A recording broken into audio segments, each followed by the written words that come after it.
Partner, napapansin mo ba na napakaraming mga sabon na lumalabas ngayon na sinasabi nila na sila'y pampaputi?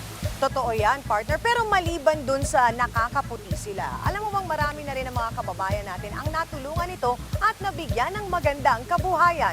Tulad na lamang nito. Ang bahaging ito ay hatid sa inyo ng Filusa Corporation.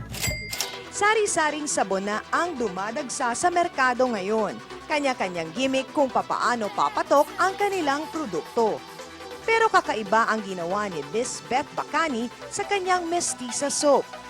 Dahil 5-in-1 na sabon ito.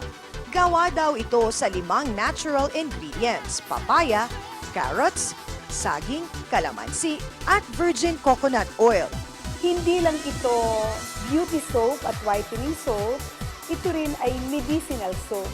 Sa halagang 40 pesos, ay makakagaling ang isang tao ng hemorrhoids, diaper rash, psoriasis, maaares niya, acne, yung itim mo sa katawan.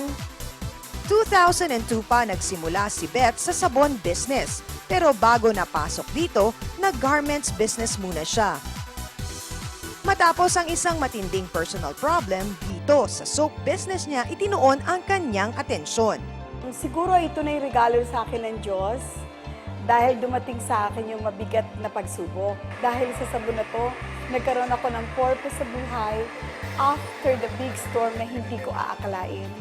May kalakihan ang investment ni Beth pero di siya nagmadali na mabawi ang puhunan. Nag-direct selling muna siya.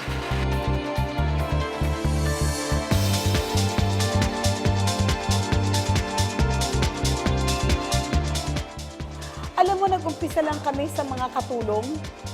Yung mga katulong na nagbabantay sa mga bata sa mga eskwelahan, ginawa namin parang multi-level selling. Alam mo, yung mga katulong, nag-umpisa lang ng mga 6 na piraso, mga 15 piraso, aba ngayon umu-order na ng kahon-kahon.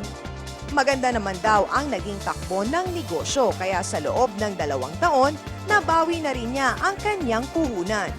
Mura din umano ang kanilang beauty soap sa halagang 40 pesos kada isa. Mag-umpisa kayo sa maliit na puhunan. Tungkol naman dyan sa gustong maghanap buhay sa aming sabon. The same retail price at malaking diskwento na talagang kikita sila. Nakarating na rin sa iba't ibang panig ng mundo ang sabon ni Miss Beth. At kasabay sa pag-unlad at pagiging matatag ng kanyang negosyo ay ang muling pagbalik ng kumpiyansa niya sa sarili. Huwag tayong pilitin nating maging empty yung buhay natin na nakatenga lang. Pilitin natin na ilabas ang ating talento. Ang bahaging ito ay inihatid sa inyo ng Filusa Corporation.